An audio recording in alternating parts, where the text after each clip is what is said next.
Good good ஓகேயா?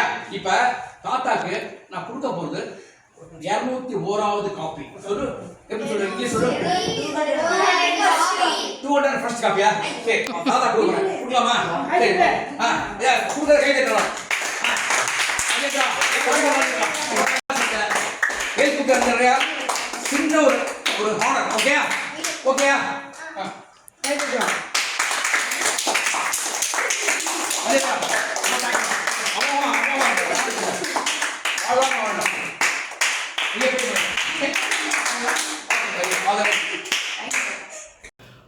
Hi குழந்தைகளே, வணக்கம்.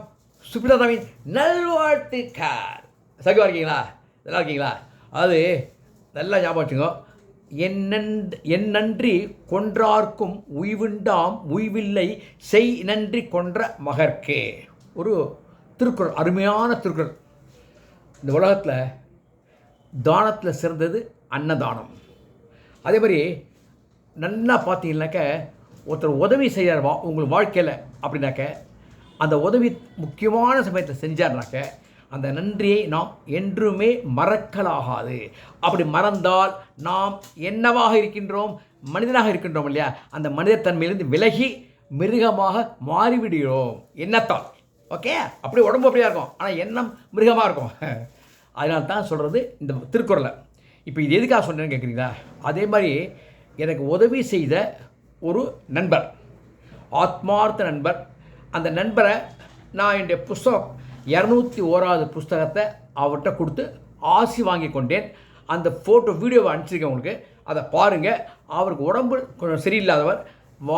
வாழ்வதற்கு அனைத்து குழந்தைகளும் நாம் இறைவனை பிரார்த்தித்துக் கொள்வோம். Okay, right. இப்போ கதை ஆரம்பிக்கலாமா?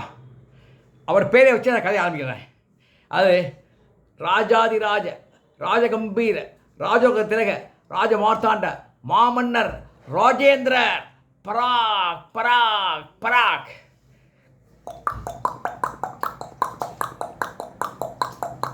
குதிரை போயின்னு இருக்கு, மன்னர் ராஜேந்திரன் போயிட்டு இருக்கார். மாமன்னர் ராஜேந்திரன் உத்தம மன்னர், உதவி செய்யக்கூடியவர், மக்கள் பால் அன்பு செல்லக்கூடியவர், மிக மிக அருமையானவர், நல்லவர். சரி, அவருக்கு ஒரு இளவரசன். அந்த இளவரசனுக்கு என்ன வயசுன்னு தெரியுமா? சின்ன பையன். மேலே நெல், இந்த பையனை வாங்கணும், மேலே நெல், இவன் மாதிரி தான். இந்த பையனை பார்த்துருக்கீங்களா?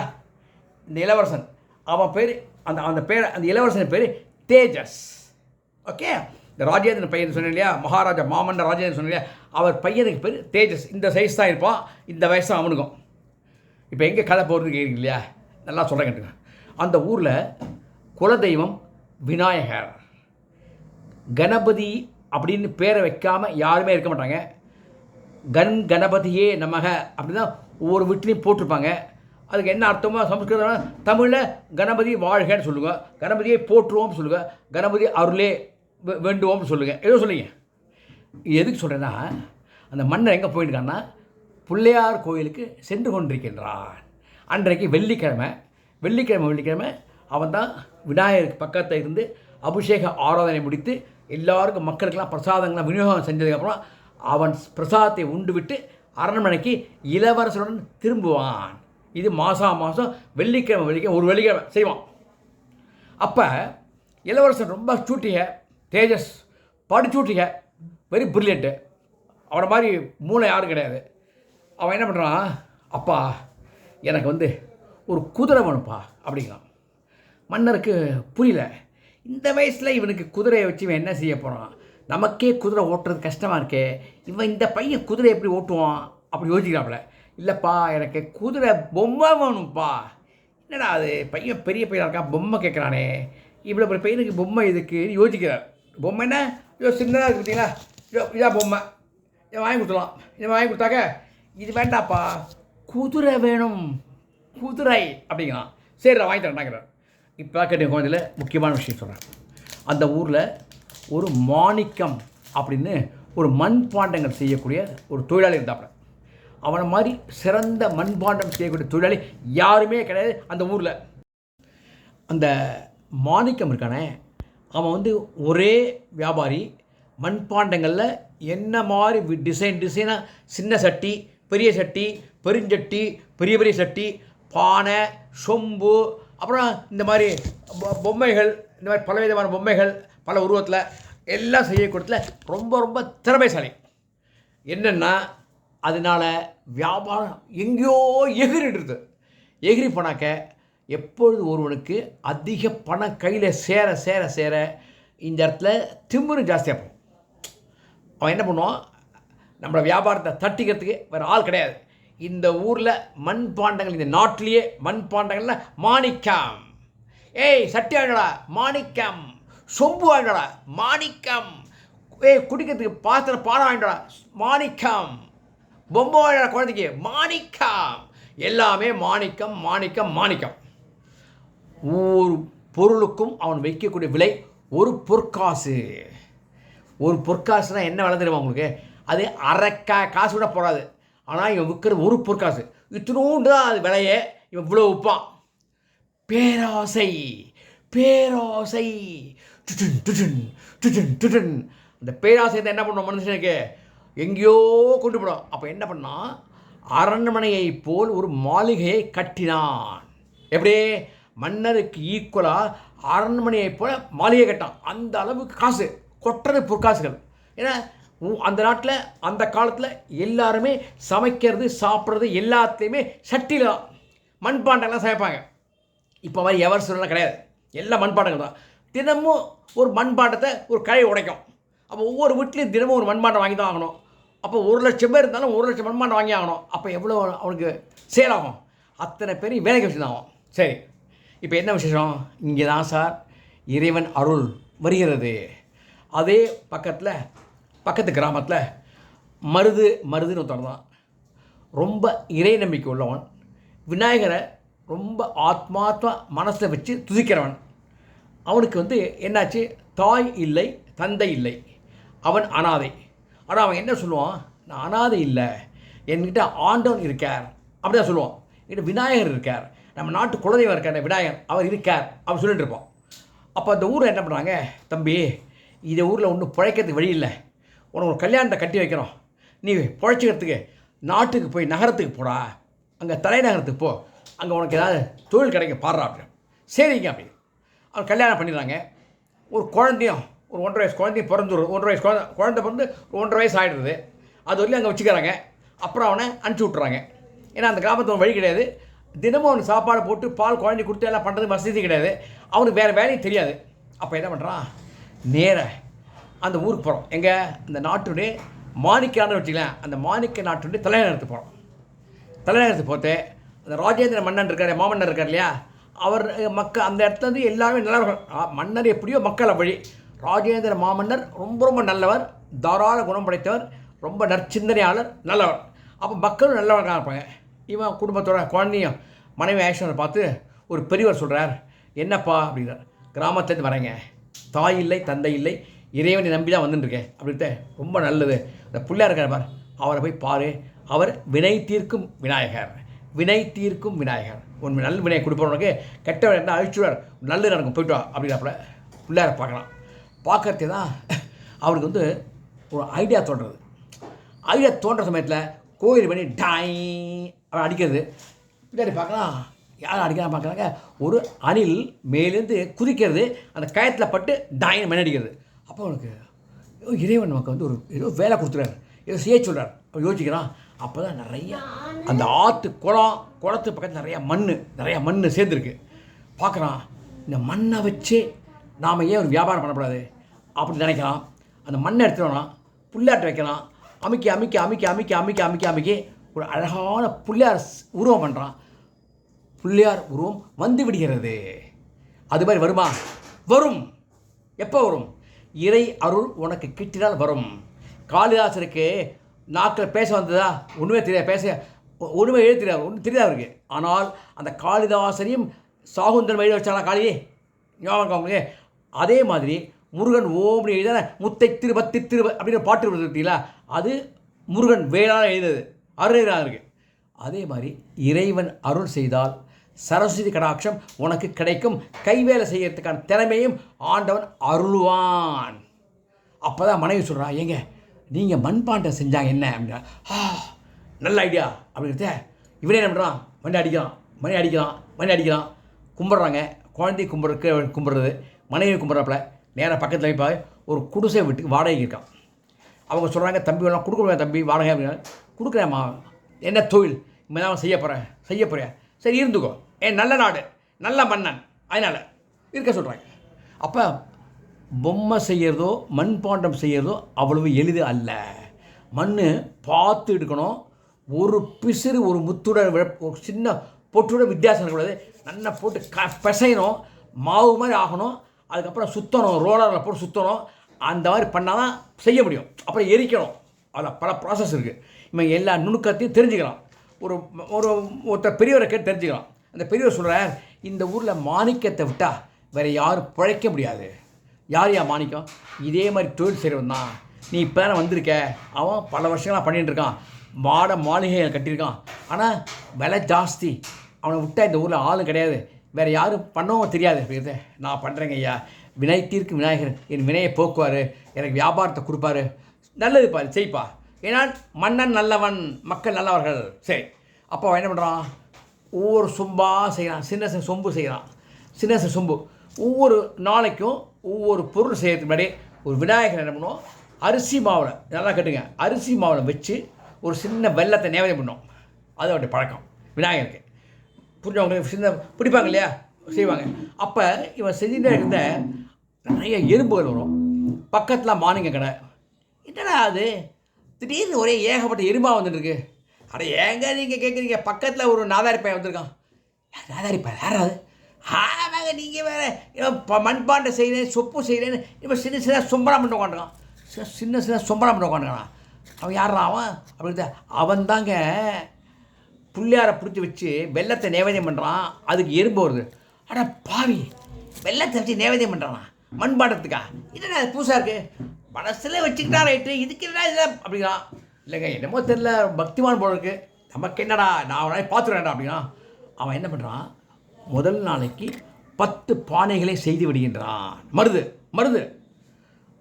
வந்து பார்க்குறாங்க. ஒரு மக்கள் வந்து பார்க்குறாங்க. ஒருத்தர் ஒரு மனுஷன் வந்து பார்க்குறான். என்ன வேலை பார்க்குறான்? காசுங்க. காசா ஒரு காசு விற்கிறான் மாணிக்க. நீ காசுங்கிற? ஐயா நான் சொல்கிறேன், வாங்கி காசு தாங்க, இதில் பாதி தாங்க எனக்கு செலவு, நீங்கள் வாங்கிங்க. பரவாயில்லையப்பா, நீ உத்தமனாக இருக்கியப்பா. மன்னர் ராஜேந்திரன், மாமன்னர் நல்லவர், மக்கள் நல்லவர்கள், வியாபாரி வேலை பார்க்கணும் நல்லவன். மாணிக்கத்தை விடுங்க, அயோக்கியப்பேன். ஒரு அயோக்கியம் இருப்போம் இல்லையா, ஒரு சௌகரியம் இருப்போம் இல்லையா, அதை விட்டுருங்க. இப்போ என்னாச்சு? மருந்து கொடுத்தோன்னே 10 பானையும் 10 நிமிஷம் விற்று போச்சு. மறுநாளைக்கு வந்து, ஐயா நீ கொடுத்த பானை சூப்பருங்க, மாணிக்க கடையில் வாங்கின பானை கூட 2 நாளில் விரிசல் விழுந்துடும்.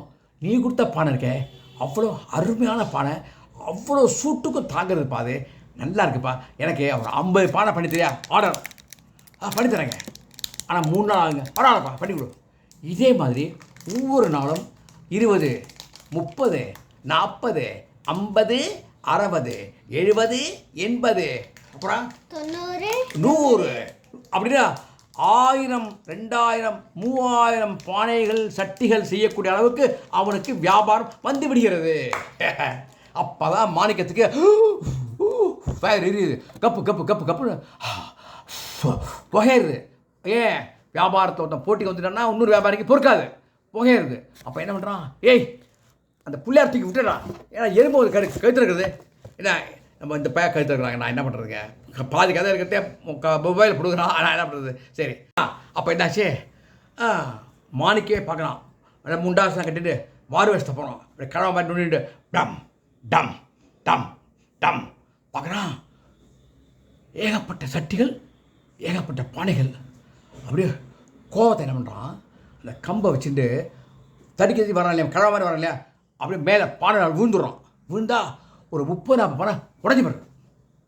அப்போ என்ன அளவுக்கு வயத்தை கெட்ட எண்ணம் பாருங்க. மனிதன் என்பவன் கெட்ட எண்ணத்தின் முழுமையாகவும் பிரதிபலிக்கக்கூடியவன். ஒரு மாணிக்கம், இந்த மாணிக்கம்.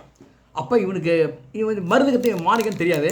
ஐயா பெரியவரே, ஏன் உங்களால் முடியலையா, உடம்பு முடியலையா, என் மயக்கமாக இருக்கா, எங்கிட்ட சொல்லியிருந்தீங்களா, நான் பார்த்து வச்சுருப்பேன் அப்படின்ட்டு பானை உடஞ்சதை பற்றி கவலைப்படல, சட்டி உடஞ்சை பற்றி கவலைப்படல. உடனே மனைவியை கூப்பிட்றான். மனைவி உடனே ஓடி போய் பால் எடுத்துகிட்டு வந்து கொடுக்குறாங்க. இப்போ வியாபாரம் ஜாஸ்தியாகிடுது இல்லையா, காசு ஜாஸ்தியாக வருது இல்லையா, அதனால் ஓரளவுக்கு வசதியும் இருக்குது அவனுக்கு. சாப்பிட்றதுக்கு பால் இல்லை கிடைக்கிறது ரைட்டு. இப்போ என்னாச்சு, அப்போ எல்லாம் கேட்டுங்க, அந்த சமயத்தை நேரத்து அங்கேருந்து மாமன்னர் வருகிறார். இங்கே தான் கதை ஆரம்பம். மாமன்னர் வருகிறார், தேஜஸ் வருகிறான். யாரு? இந்த வாலு வரார், இந்த உண்ணான வாலு என்ன வராரு. வந்தா நல்லா கேட்டுங்க, குதிரை ஒன்று கேட்குறான். மன்னர் சொல்கிறார், மாணிக்கம் அப்படிங்கிறார். மன்னா, ஏய் மாளிகையெல்லாம் பார்த்தா நல்லா பயங்கரமாக கட்டிருக்காடா நீ. எல்லாம் அவங்க தேவைதான் மன்னா. நான் என்னடா பண்ணேன்? நானா மக்கள் வாங்கினாங்கடா, நல்லா ஒரு காசுக்கு நிற்கிற, நல்ல வியாபாரம் ஆகுது. ஆமாம் மண்ணா. ரைட்டு, சரிடா. அப்புறம் இது இப்போ பையன் இருக்கானே, குதிரை கேட்குறான்டா. குதிரையா மண்ணா? பண்ணி கொடுத்துலாம் மண்ணா. பண்ணிடுறியா? இப்போ குதிரை சைஸை பாரு, இந்த பையனை பாரு. இவன் குதிரை ஓட்டணுங்கிறான். மண்ணா, குதிரை மண்ணில் ஓட்ட முடியாது, அது எனக்கு தெரியும்டா. அதுக்கு தகுந்த மாதிரி சின்ன குதிரையாக பண்ணாத, பெரிய குதிரையாக புரிய வேணா. 4 அடிக்கு பண்ணி தரேன் மண்ணா. 2 அடி 3 அடி உயரத்துக்கு, 2 அடி 3 அடி அகலத்துக்கு நல்லா உயரமாக பண்ணி தரேன் மண்ணா. அதுக்கு தான் சொல்ல வந்தேன். சரி பண்ணா. அப்போ ஏண்டா யாரோ புதுசாக வந்திருக்கானாமே, இப்போ சீப்பாக கொடுக்குறான்னு கேள்விப்பட்டேன். அது ஏன் பண்ணா கேட்குறீங்க? அது கடையாரு வச்சுட்டு கழுத்தாக இருக்கிறான். எல்லாம் வந்து என்கிட்ட வெய்யதாங்க. மறுநாளைக்கு பானை அடுப்பில் வச்சாலே வெடிச்சு போடுறதான். அதனால் பார்த்தேன், மாணிக்கத்தை பிடிச்சி யாராக இருப்பான்னு பார்த்தேன். ராஜேந்திரன் உயர்ந்த குணமுடையவர், வெகுளி, அப்படி நம்பக்கூடியவர். தெரியாது பாவம் அவருக்கு. சரி, நான் அவனையும் பார்த்துட்டு வரேன் அப்படின்னு. வாங்க வேணாம் வாங்க அப்படின்னு இவனுக்கு உள்ளுக்குள்ள ஐயோ அங்கே வேற போகிறாரா அப்படின்னு நினச்சிக்கிறான். அங்கே போகிறதே இவங்களை அழைத்து கொண்டு போவது எறும்புகள் தான். ஏன்னா வெள்ளம் வச்சுருக்காங்க இல்லையா, அந்த புள்ளையார் வச்சுருக்காங்க அரிசியில். அந்த எறும்பு புள்ளையா அந்த அரிசியும் சாப்பிட்றது, புல் அந்த இதையும் சாப்பிட்றது, எது வெள்ளத்தையும். ஆகிலாம் என்னாச்சு, எறும்பு கூட்டம் ஜாஸ்தி. பண்டாராது எறும்போடையே போயிட்டுருக்கார். அப்போ தான் மருது நிறைய வியாபாரம் பண்ணிட்டு பானை சட்டியெல்லாம் வச்சு விற்றுட்டு இருக்கான். சின்ன சின்ன குழந்தைகளுக்கு சின்ன சின்ன அழகான பொம்மைகள், சின்ன யானை, சின்ன கரடி, சின்ன புலி எல்லாம் கொடுத்துட்டு இருக்கான். மன்னருக்கு, ஏய் இவா ஐயா நீ தான் புதுசாக வந்துருக்கா? ஆமாங்க ஐயா. நீ என்னடா இப்போ செய்ய தெரியும் உனக்கு பொம்மைலாம்? ஓரளவுக்கு தெரியுங்க ஐயா. மாணிக்க மாதிரி உனக்கு முடியாதுன்னு பார்த்தேன். சரி, ஒரு குதிரை கேட்குறான் அந்த பையன், கொடுப்பியா? இந்த பையன் மாதிரி, ஐயா இவன் இந்த பையன் வாங்க வேணுமா ஐயா? இந்த பையனுக்கு ஐயா பண்ணி தரேங்க ஐயா. சரி, எப்போ எண்ணி தருவேன்? 2 நாள் தரேங்க ஐயா. 2 நாள் தரேன். அவன் நாளைக்கே என்ன மாணிக்கம் சொன்னான். மாணிக்கத்துக்கு திறமை இருக்குது, ரைட் ஓகே அப்படின்னு சொல்லிட்டு ராஜா என்ன பண்ணுறார், படுறார். இப்போ மாணிக்கமும் குதிரையை செய்கின்றான், மருதுவும் குதிரை செய்கின்றான். மறுநாளைக்கு மன்னர் என்ன பண்ணுறார், சென்று சேர்த்தே வாங்கிக்கலாம் அப்படின்றதாக ஒரு நாள் தள்ளியே மருது கொடுக்குற அன்றைக்கி, டெலிவரி எடுக்கிற அன்றைக்கி சேர்ந்து வாங்கிக்கலாங்கிறதுக்காக 2 நாள் கழிச்சு மாணிக்கம் கிடைக்க வரார். குதிரையை பார்த்தா அப்படியே இளவரசன் சந்தோஷம். அப்பா இதாப்பா குதிரை, அருமை அருமை அருமைங்கன்னா அப்படியே கலர்லாம் பூசி குதிரைக்கு அழகுபடுத்தி அப்படியே குதிரையை பார்த்தா அவ்வளோ அட்டகாசமாக இருக்குது. மாணிக்க கை பண்ணான், திறமையை தெரிஞ்சு போச்சு. பண்டர் சந்தோஷங்க அப்படியே பொற்காசு அள்ளி கொடுக்குறாரு. மாணிக்கம் அப்படியே சந்தோஷம் பையன் ஏந்தி வாங்கிக்கிறான். சட்டையில் அது துண்டில் ஏந்தி வாங்கிக்கிறான். அவ்வளோ பொற்காசு, அதை தேஜஸ் பொற்காசு அள்ளி போடுறான். ஏன்னா மன்னர் பெரும் குணம் படைத்தவர், பெரும் வள்ளல் என்ன கொடுத்து அள்ளி கொடுத்துறாரு. அப்புறம் என்ன பண்ணுறாரு, ஏண்டா மருந்து கடைக்கு போகணுமா, இந்த குதிரை போதுமா அப்படிங்கிறத இவன் சொல்கிறான். அப்பா அந்த குதிரை வேண்டாம், இதுதான் நல்லா இருக்குது, அதை பார்த்துட்டு வருவோமே அப்படிங்கிறான். சரி பார்க்கலாம் வா, நமக்கு என்ன பக்கத்தில் இருக்குது, வா பார்க்கலாம் அப்படின்ட்டு பக்கத்தில் மருந்து கடைக்கு போகிறாங்க. அங்கேயும் குதிரை இருக்குது. இந்த மாணிக்கம் குதிரை அழகாக வர்ணங்கள்லாம் பூசி பார்க்கறதுக்கே கண்கொள்ளா காட்சி அட்டகாசமாக இருக்குது.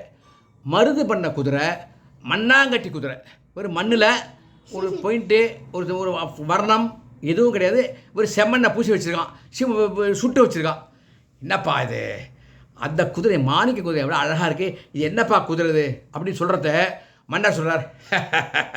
என்ன தெரிந்தால்டா கை வண்ணம்னு ஒன்று இருக்கு இல்லைடா, மாணிக்கம் பழைய ஆள் எத்தனை வருஷமாக செஞ்சுட்டு இருக்கான், இவன் ஏதோ புதுசாக வேலைக்கு வந்திருக்கான் போல இருக்கு பாவம். சரி வந்ததுக்கு குதிரை தான் வாங்கலை, ஒரு பைசா கொடுப்பான் அவனுக்கு வந்ததுக்கு வியாபாரம் ஆகட்டும் சொல்லிட்டு ஏப்பா அப்படின்னாப்ப, ஐயா அப்படின்னா ஒரு காசு வாங்கிக்கோ. வேண்டாங்க ஐயா. இல்லைடா வந்திருக்கோம், கண்ணால் பார்த்துருக்கோம், உங்கள்கிட்ட பொருள் வாங்கலையே, அதெல்லாம் பரவாயில்லையா. தேஜஸ் என்னன்றான், அப்பா அவன் கூட கேட்குறான்ப்பா, ஒரு பொற்காசு அள்ளி போடுங்கப்பா அப்படிங்கிறது. ஒரு பொற்காசிலை மன்னர் அள்ளி கொடுக்கின்றார். அப்பயும் வேண்டாங்க, மருந்து வேண்டாங்க, நீங்கள் பொருள் வாங்கிக்கலன்னு வேண்டாங்க. இந்த பாவம் குதிரை அந்த அளவுக்கு செய்ய தெரியலையே, இந்த குதிரையை பார்த்தியா, மாணிக்க குதிரை பார்த்தியா. மாணிக்கம் அவர் கை தேர்ந்தவருங்க, எனக்கு அந்தளவுக்கு தெரியாதுங்க, ஒத்துக்கிறேங்க ஐயா, நான் நீங்கள் சொன்னதை பண்ணி கொடுத்துறேன் அப்படின்ட்டு. அப்பா என்னப்பா நீ பேசிகிட்டு இருக்க, என்னப்பா குதிரை அப்படின்னு குதிரையை இளவரசன் பண்ணுறான், ஓங்கி அடிக்கிறான் முதுகில். அப்போ தான் பார்க்குறான் முருகன் இறைவன் அருள் எங்கே தெரியுது, குதிரை பறந்து செல்கிறது. அப்பா அப்பா குதிரை காணுப்பா, குதிரை காணும். அப்போ அமைச்சர் சொல்கிறார், ஐயோ குதிரை பாஞ்சு போடுதுங்க, பறந்து போடுதுங்க, ரெக்கையாச்சு பறக்கிறது. அப்பா அப்பா வருது, நீ மந்திரவாதியா பாடி பெண்டா கேட்குறேன். ஐயா நான் மந்திரவாதி கிடையாது, நான் விநாயகரை கும்பிட்றவாங்க, நான் தாசன், விநாயகர் தாசனுங்க. கணபதி தாசனா நீ, கணபதி அருள் பெற்றவனா அப்படி அப்படி கணபதியில் ஒன்றும் தெரியாதுங்க எனக்கு பாருங்க அப்படிங்கிறது. அப்போ மனைவி சொல்கிறா, ஐயா அவர் பிள்ளையார் தவிர இதே கும்பிட மாட்டாங்க, பிள்ளையார் அதே தாங்க மனசை வச்சுருப்பார். ஒவ்வொரு பொருள் செய்யறதையும் விநாயகர் நினச்சி தாங்க பொம்மையை செய்வார். உங்கள் குதிரையை செய்யறதையும் அப்படி தாங்க விநாயகருக்கு நினச்சி ஒரு நாள் முழுக்க பட்னி இருந்து செஞ்சாருங்க. ஆஹா, குதிரை போயிட்டு இவன் என்ன பண்ணுறான், மருந்து கை தட்டுறான். அப்போ தான் குதிரை திரும்பி இறங்கி வருகிறது, அதே மண் குதிரை. அப்போ மன்னர் சொல்கிறார், மாணிக்கரை கூப்பிட்றான். மாணிக்கர் கூப்பிட்றாங்க, மாணிக்கம் தான். மாணிக்கா உன் குதிரை பறக்க வை. மண்ணா என்ன பண்ணாது எப்படி மண்ணை எப்படி பண்ணா பறக்கும், என்ன பண்ணாது, ஐயோ என்ன பண்ணா அப்படின்னா, என்னடா மண் பறக்காதுங்க, இங்கே பாடுறா வருது உன் குதிரை பறக்க வை அப்படின்னா, குதிரை ஹாய் ஹாய் ஹாய் அப்படின்னு இளவரசன் தட்ட சொல்கிறான். இளவரசன் தட்டி விடுறான். தட்டி விட்டா திருப்பி இளவரசரையும் முதுகில் சுமந்து கொண்டு பறக்கிறது. மன்னருக்கு ஐயோ தம்பி பயப்படாங்க சார், ஐயா பயப்படாங்க பண்ணா ஒன்றாகாது, என் குதிரை நல்ல குதிரை அப்படிங்கிறாப்புல. அப்போ இளவரசன் சுமந்து கொண்டு பறந்து ஒரு ரவுண்ட் அடிச்சு வந்த குதிரை அட்டகாசமாக கீழே இறங்கி வருகிறது. இளவரசன் சந்தோஷங்களா, அப்பா மக்களப்பா நம்ம நாட்டையே பார்த்தேப்பா, நாடு என்ன அழகாக இருக்குப்பா, குதிரை அந்த சுற்றுப்பா, சூப்பர்ப்பா குதிரை, இதாப்பா குதிரை அப்படின்னாப்புல. அப்படியே மாணிக்க தலை தொங்கி போடுறது, மாணிக்க குதிரை. இளவரசன் தட்டுறான், பொம்மை அப்படியே உடஞ்சி பொடியாப்படுறது. அது மண்ணு, மாணிக்க மண்ணு. இவனும் மண்ணாக இருந்தாலும் உள்ளுக்குள்ளே பிள்ளையார் இருக்கிறதால பறந்தது. பிள்ளையார் அருள் கிடைத்ததால் அது மண் பறந்தது, குதிரையாகவே மாறியது. புரிஞ்சா உங்களுக்கு? பிட்டுக்கு மண் சுமந்த கதையில் நரி பரியாறுதுன்னு சொல்லுவாங்க, அதை கேள்விப்பட்டீங்களா? அதே மாதிரி தான் இது மண் இருக்கு, அந்த மண் குதிரையாக மாறி மண் குதிரையாகவே மாறி பறந்தது. சரியா போச்சா உங்களுக்கு? அப்போ தான் மன்னர் புரிஞ்சுக்கிறார், எவன் நல்லவன் எவன் கெட்டவன், எவன் இறை அருள் பெற்றவன் எவன் இறைவனை வைத்து ஏமாற்றுகின்றவன், எல்லாத்தையும் புரிஞ்சுட்டு நல்லது அப்படின்ட்டு அப்படியே பொற்காசுகள் ஆள் கொடுக்குறார். ஐயா இந்த குதிரைக்கு பொற்காசு 3 பொற்காசு தான், 3 கொடுங்க போதும். இல்லைப்பா நீ வச்சுக்கோ, மன்னங்கிறத மானியம் வாங்கிக்கிறேன், ஆனால் விலைங்கிறது 3 காசு தான். சரி விலை 3 காசு வச்சுக்கோ அப்படின்ட்டு உனக்கு இந்த நாட்டினுடைய அனைத்து மண்பாண்டங்களும் செய்யக்கூடிய முழு உரிமையையும் கொடுக்கின்றேன். அரண்மனையில் இனிமேல் உங்கள்கிட்ட மட்டும்தான் வாங்குவோம், நாங்கள் மக்கள்கிட்டையும் தண்டரா போட சொல்லிடுறேன், நீ தான் உண்மையான மண்பாண்டம் செய்பவன், அது நீ காசு கொடுக்குறாம நல்ல மண்பாண்டம் செய்வான். ஆகையால் இனிமேல் நீ அரசின் மண்பாண்டம் செய்யும் தொழிலாளி அறிவிக்கப்பட்டு உனக்கு 1,00,000 பொற்காசுகள் இப்பொழுதே பரிசளிக்கிறேன் அப்படின்றான். அப்படியே மாணிக்கத்துக்கு சுருண்டு அப்படி பறந்து விடுவான். ஏன்னா வயத்தாச்சல். அப்போ சந்தோஷம் தாங்காது. அவன் மாளிகை மாதிரி பெரிய அளவில் கட்டிக்கல, சாதாரண வீடு கட்டினான். 4 பசுமாடை வாங்கி வச்சான். நிறைய குழந்தைகளுக்கு பல ஏழை குழந்தைகளுக்கு பால்லாம் கொடுத்து உதவி செஞ்சான். ஏழைகளுக்கு மண்பாண்டங்களை இலவசமாகவே கொடுத்தான். ரொம்ப குறைச்ச விலைக்கு மண்பாண்டங்களை கொடுத்தான். அப்போ மாணிக்கம் என்கிற தீய சக்தி அழிந்தது, மருது என்கிற நல்ல சக்தி உயர்வு பெற்றது. எப்போ எந்த நாட்டில் நடக்குவது? நல்ல மன்னன் ஆட்சி செய்யும்போது நல்லவர்கள் உயரத்துக்கு செல்வார்கள், தீயவர்கள் அழிந்து போவார்கள். ராஜேந்திரன் என்ற மாமன்னன் ஆட்சி செய்த போது என்னாச்சு? மருது என்கிற நல்ல குணம் படைத்தவர் உயர்ந்து வானம் அளவுக்கு உயரத்துக்கு சென்றான். கெட்ட எண்ணமுள்ள மாணிக்கம் அதில் பாதாளத்திற்கு சென்றான். இதுதான் இந்த நாட்டு மன்னனின் மாபெரும் சிறப்பு. புரிஞ்சவங்களுக்கு? இதுதான் கதை. குழந்தைகளே, நல்ல எண்ணத்தை வளர்த்துக் கொள்ளுங்கள், நல்ல புத்தியோடு இருங்கள், வாழ்வு என்றும் வெற்றிகரமாக அமையும். ஓகே, பாய் குழந்தைகளே, பாய். எல்லாரும் பாய் சொல்லு.